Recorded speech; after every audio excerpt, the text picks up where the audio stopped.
you wear the SKX with a suit, I don't think anyone's gonna be like, is that an SKX with a suit? Are you crazy? You probably heard of a little watch called the Seiko SKX, unless you've been living under a rock.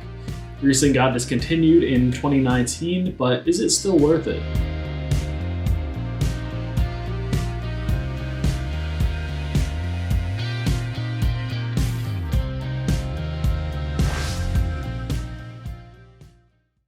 What's going on, guys? Anthony from Chronometer Check here, and I talk about mostly affordable mechanical watches that you or I can afford and they're still awesome. Feel free to check out my channel down below. I'd appreciate it if you could subscribe. It drop me a subscription, turn on notification, all that good stuff that YouTube likes. I also do the same on Instagram, Facebook, what other social media platforms are there? Pretty much all the social media, links down below. Seiko SKX, legendary diver, you've probably heard of it. It is an amazing watch. There's a reason why it's so popular, highly regarded in the watch community. And there's really good reason for that. It's absolutely legendary diver, ISO certified, which means it's professionally certified to be a dive watch for professional divers. And for a watch this affordable, that's really impressive. A lot of people kind of refer to the SKX kind of like the tool watch that Rolex used to be before it became a massive luxury brand. So it just kind of encompasses the tool watch elements without all the fanciness, so that they were able to bring the cost down. And that's kind of what you're getting with the SKX. That's why it's so popular. But there are definitely a few flaws, and I think because it has such a cult following that people tend to overlook these flaws, and that's something you want to think about if you are considering getting one today. Now, in the year 2020, there's a bunch of other options that the SKX can be compared to. For example, the Seiko just released their new line of Seiko 5 divers, which are not quite comparable because they're not ISO certified, but they are very good looking watches, a little bit more modern, not quite the same level of toughness, robustness, and water resistance. Also, Orient has a couple of watches like the Orient Kamasu, which has come out, and it's kind of a similar price point on that $200-ish mark, depending on where and when you find it, except it even has a couple of extra bonuses like sapphire crystal that you don't see in the Seiko SKX. Oh yeah, quick wrist check. I'm wearing my Seiko SKX 009. It has scratches and dings all over it. I've worn this watch doing just about anything you could do. I absolutely love the heck out of this thing, and I can see why it's so legendary. It's one of my first mechanical watches. But as I was saying, there are a couple of flaws that kind of make the SKX maybe not as good as everybody thinks. Number one, it is a little bit quirky. Now, it's a really cool and kind of like tactical, rugged, tough watch, but it does have a couple of quirks that make it a little bit unusual to some people. For example, the hour markings are not embossed at all. There's just pure lume. It's just like painted on like a little splatter. Now, a lot of people love that, including myself. I think it really adds to the tool watch element of the watch, but at the same time, it does bring down the refinement quite a bit. Not that this is a refined piece by any means, but some people are kind of used to having an embossing around the hour markings. That's something we see in the modern Seiko 5KX, the new Seiko 5 replacement line. We see that they did add that and kind of make that line a little bit more refined, a little bit more stylistic, but at the same time, it does sacrifice the tough points in the water resistance that the Seiko SKX had. So, tool watch, cool watch. And the reason I bring this up is because it does kind of bring down the versatility of the 009 a bit. Now, don't get me wrong, it's 2020, you can wear pretty much whatever watch you want with almost whatever, and nobody's really gonna care. Like, if you wear the SKX with a suit, I don't think anyone's gonna be like, is that an SKX with a suit? Are you crazy?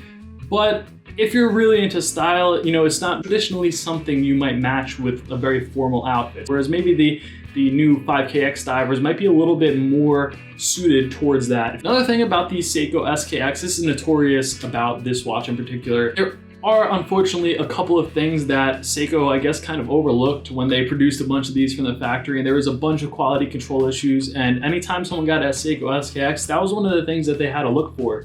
So if you are looking for one to this day, it's again still something you want to look for, especially since they're not really producing them anymore and you're gonna have to find it on the gray market. Something you want to pay a little bit more attention to. And that is things like a misaligned chapter ring, where the chapter ring just doesn't line up perfectly with the hour markings. That could definitely be frustrating, kind of really bother you if you pay attention to detail. Also, the bezel insert can also be misaligned so that it never really fully lines up. The other thing, the hour or the minute hands might not line up.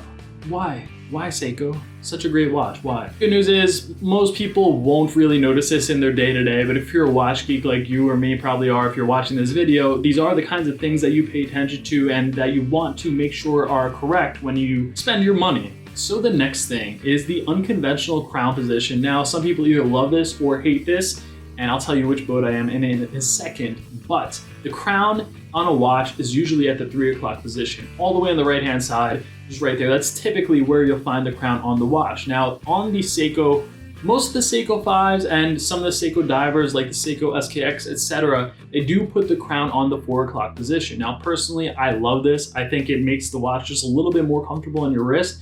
Whereas if the crown is at the 3 o'clock, sometimes it digs into your arm a little bit, but this just kind of moves it out of the way so that when you bend your arm, it doesn't really interfere. It's perfect. Another thing that's kind of a plus or a minus, depending on how you look at it, is the mineral Hardlex crystal that comes on this watch. Now, the good news is Seiko doesn't just use a standard mineral crystal on their watch. They actually use a proprietary crystal called Hardlex, and it's a little bit better than just regular mineral crystal that you might find on some lower end watches. So it's a little bit step above that in terms of scratchness, durability, and just overall toughness. But the downside is it still can get scratched.